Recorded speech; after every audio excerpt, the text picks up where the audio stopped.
was fortunate when I started in 1996 that Joy Tedder had really established the office and had good systems in place.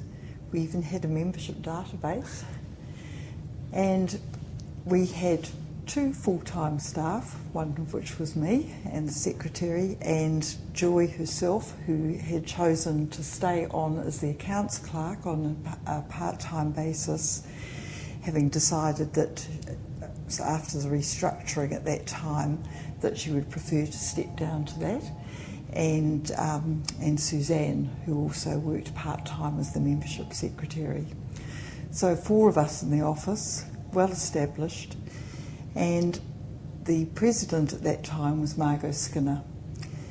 And I can remember we had a newsletter by that time, but in fact Margot wrote a good portion of it herself, often at 2 o'clock in the morning. And we made great use of fax machines in those days, so it was nothing to come in the morning and find pages and pages from Margot, all written ready for the newsletter.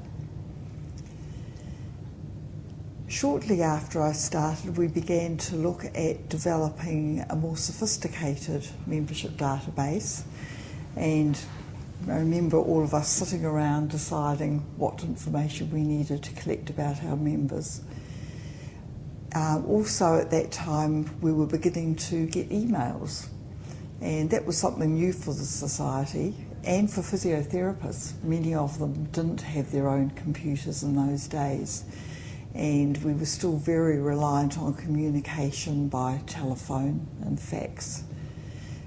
When I left in 2009, we got very few phone calls and faxes. In fact, most of our communication has been by email, and I think we were getting around about 20,000 emails in a year.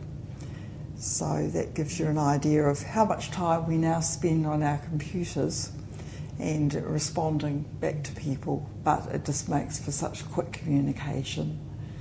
And also being able to keep members up to date with things that are going on. And I think a big advantage is when we were able to send bulk emails out to all our members at one time. And so everybody would get the same message, same day.